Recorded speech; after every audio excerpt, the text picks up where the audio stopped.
Hi everyone, it's Hidej again on another brilliant mate problem of Kanju Ito. It's problem number 99 of Shogi Zukou, mate in 117.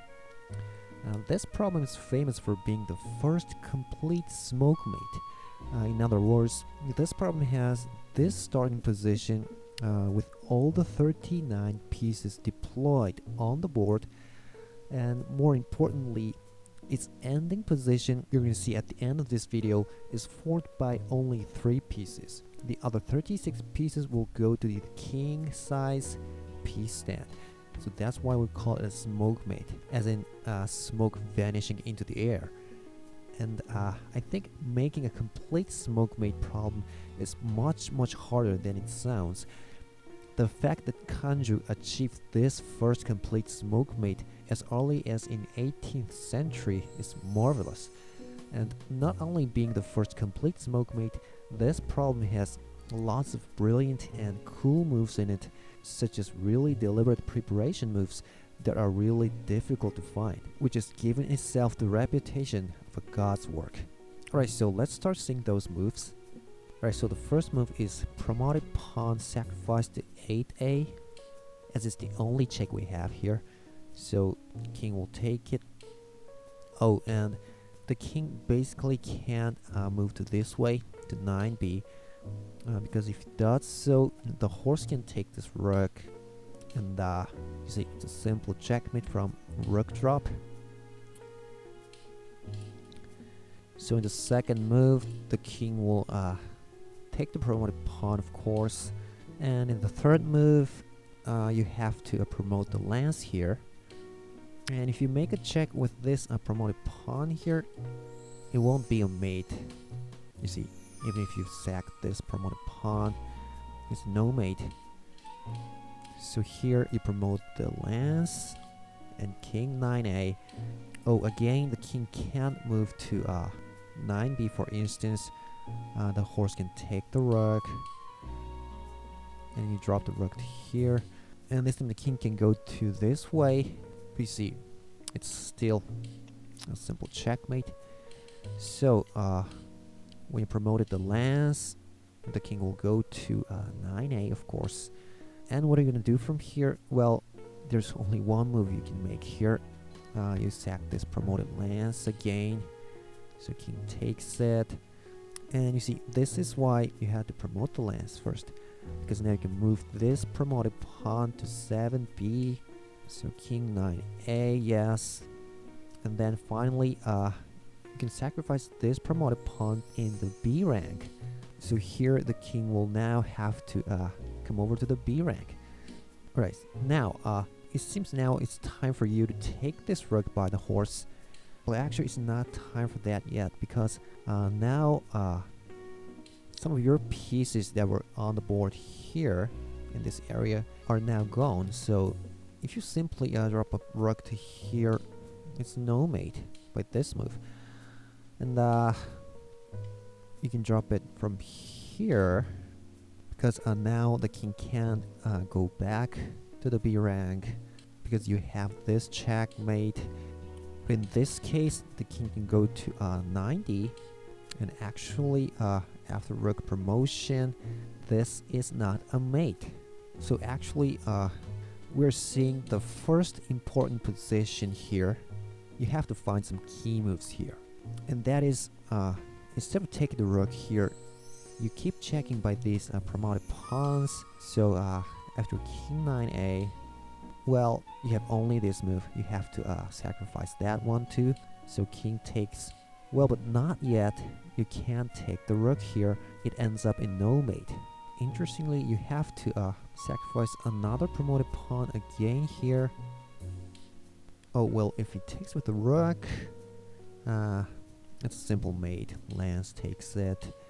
The rook drop and checkmate. So the king will have to run to 9a, but you're going to sack the promoted pawn again here. King takes. Okay, now are you going to take the rook here?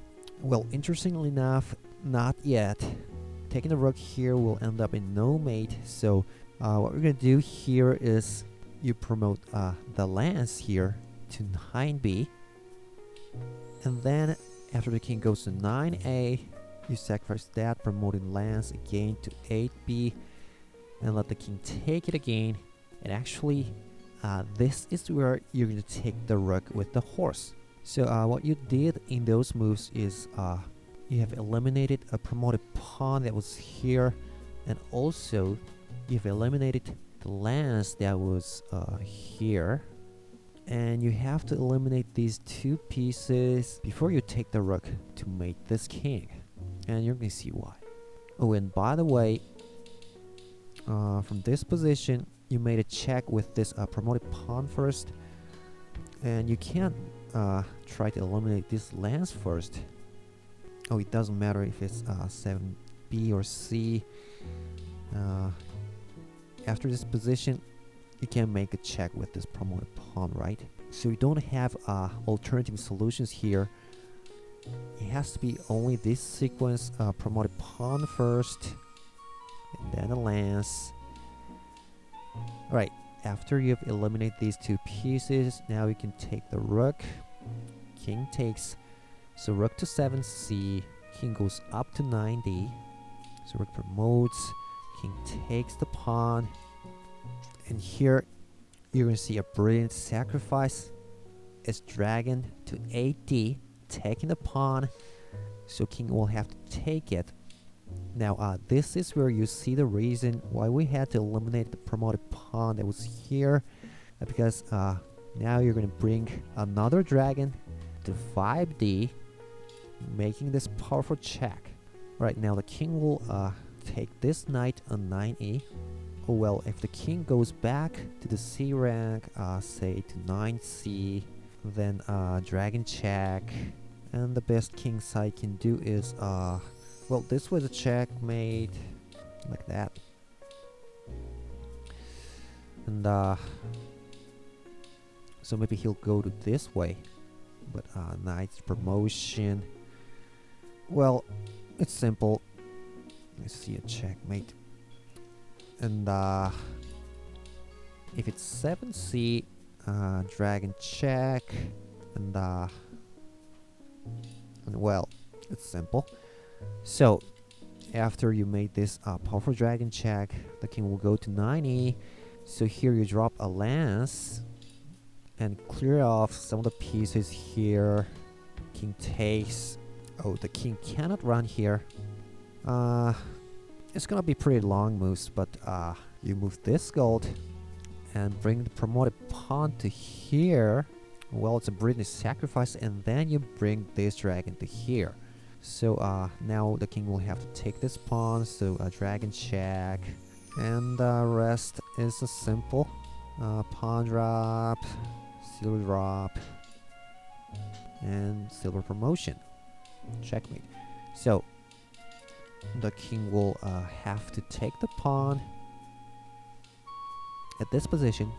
So king takes a pawn on 9f, and here you have another brilliant move. Can you find it? Well, it's this excellent silver sacrifice to 8g, and the king doesn't want to take it. He runs to 9g, but anyway, you can make him take it by making a dragon check here.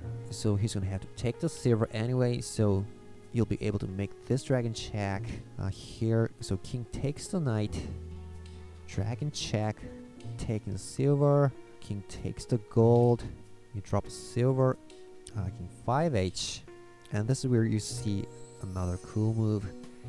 It's this discover check by silver to 5g, an interesting move.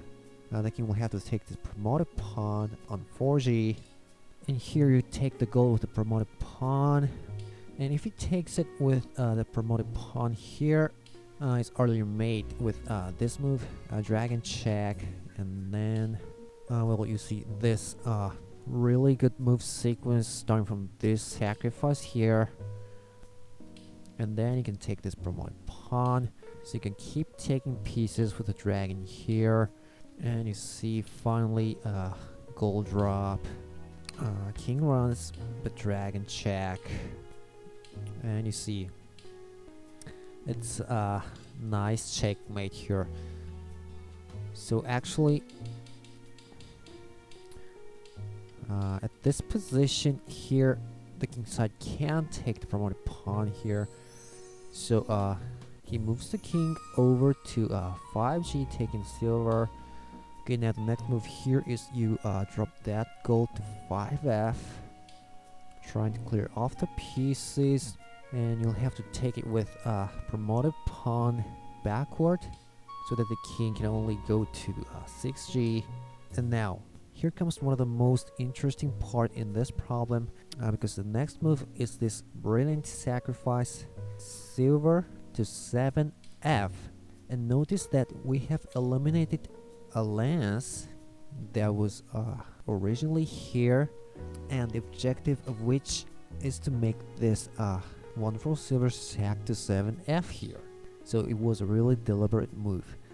So after the king side takes it, now you're going to sacrifice this promoted pawn to 6f and let him take it. Now you're going to be able to move the dragon to 7g, making a diagonal check. And if we go back a little here, let's erase this lance here. If you simply try to sacrifice your promoted pawn at this position to 6f, and if the king takes it, it's gonna be a mate, yes, with the same move, dragon to 7g. And after the king moves to here, it's the same position as we see in the correct line afterwards. But when you have moved the promoted pawn to 6f here, actually the king can move back to this way on 5g. So this is not the correct line. So that's why we have to move the silver first, let him take it, and then you try to sacrifice the promoted pawn, because now kingside has no option but to take it, right? Right, so now dragon to 7g, and you see king to 6e. So you've seen this position, right? And now what? Well, you're going to use a similar tactic here as promoted pawn sacrifice to 5e, bringing the king into the bishop's diagonal, and then you keep pushing the dragon here to 6f, so king for e. Oh, and by the way, this pawn on 4e is not only for being taken by the king. This pawn is necessary in this problem, because if the king goes to this way here, it's going to be made with this move. So this pawn on 4e has its own meaning, and what is brilliant about this problem is that all the pieces have their meanings. Alright, so anyway, the king will take the pawn on 4e, and then, yes, another promoted pawn sacrifice to 4d, bringing the king into the bishop's diagonal again here. So now you keep pushing the dragon, so you might want to move the dragon to here, 5e. Yeah, it seems you're in the correct line, but actually this is a deliberate trap that Kanju sets up here. Well, at this position, the correct move here is dragon to 5f, making this covered attack with the bishop. And you see, at this position, the kingside will have to drop a piece to block on 5e, and that piece will be a pawn here. So pawn to 5e, and then you take it with the dragon. So instead of just moving the dragon here, you try to get another pawn in your hand by moving the dragon to 5f first, and then take the pawn here. And if the king side uses any pieces other than pawn, it's gonna be earlier mate after the dragon just takes it. So the best king side can do is to drop the least valuable piece, a pawn here. So the dragon will take it, king 3c, and here you make this double check, dragon to 5c. Now it's a double check, so the king will have to run, and he can only go to 3d. So dragon check on 4d, king 2c, and finally you're gonna abandon this dragon as well by taking the golden 2d. So king takes it. Now you're going in for the concluding moves from here, which are also cool. You take the golden 1e first, king 3d. Oh, if he takes the pawn here, you can drop a pawn. King 1b, and gold drop to 1c, so knight takes it, pawn takes, king takes, and another pawn drop. King 2c, gold drop, king 1b, pawn promotion, and you can make this double check the lance and this bishop. So king takes it and checkmate. So let's go back. Here, so the king will move to 3d. Now here, gold drop to 4d, king 2c, and you drop a pawn. And basically the king won't take this lance here, because you can make this discovered attack, discovered check with the gold. Now you see the bishop here. Well, pawn drop. And let's clear off the pieces here. And silver drop. This blocking piece was something like bishop gold or silver. You can't drop this silver, but we're gonna see that variation later. So king 2b. So the rest is easy. You can simply take it. So knight takes, bishop promotes. King takes the pawn, but promoted pawn can go forward. Right, so checkmate. And other than the pawn block here, what if he drops, let's say bishop? Well, in this case, you can just take it with the bishop, and the rest is ordinary mating moves. I'm sure you can read all through that. So now we see basically the king won't take the lance here. So king will move over to 1c, take the pawn. Now gold drop, and you clear off the pieces here, and you see you can move the knight here over to 3e, taking the pawn. We know the king's not gonna take the lance here. You see another discovered check. Silver drop, king 1a. It's made with a drop pawn, but let's sacrifice this bishop here. After knight takes it, you see you can drop a pawn, right? Because the king can escape to 2a, a new open square. So checkmate. Right. So once again, the king won't take the lance. So king 1b. Now let's drop a pawn here. If the king runs, this knight check works here.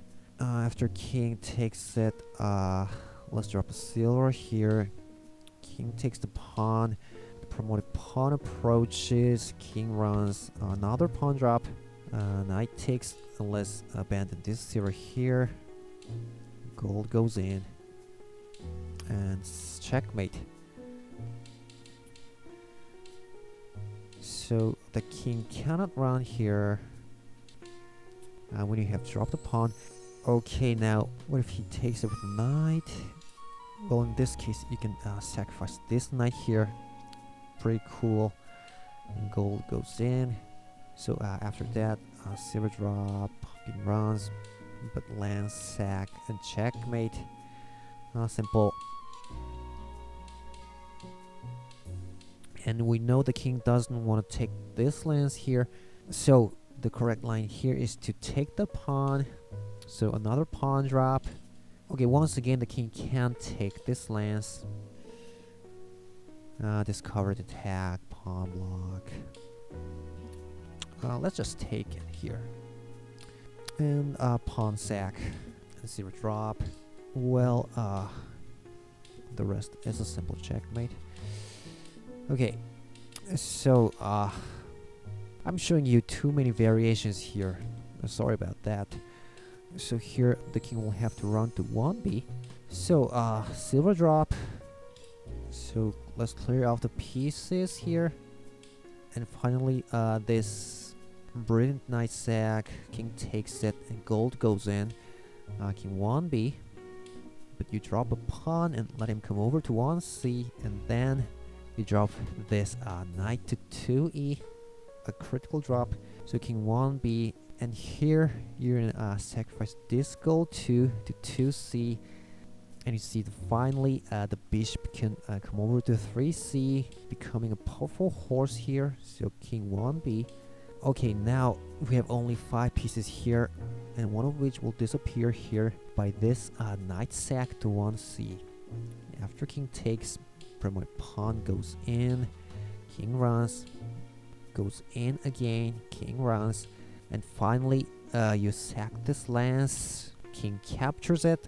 Right, now let's say the final move together, horse to 2b, checkmate. A beautiful and complete smokemate here. It's excellent, and it's really incredible that Kanju could make this excellent problem in the 18th century. And actually, this problem was the only complete smokemate on Earth for about 200 years until 1953, when the second complete smokemate was published by Ichiro Kurokawa. And after that, now we have lots of complete smokemates today, probably thanks to our recent knowledges on mating problems techniques and also the help of computer technologies. But once again, it's incredible that this one was made as early as in the 18th century. Alright, so hope you enjoyed the video. We'll be back soon with more videos. Bye now.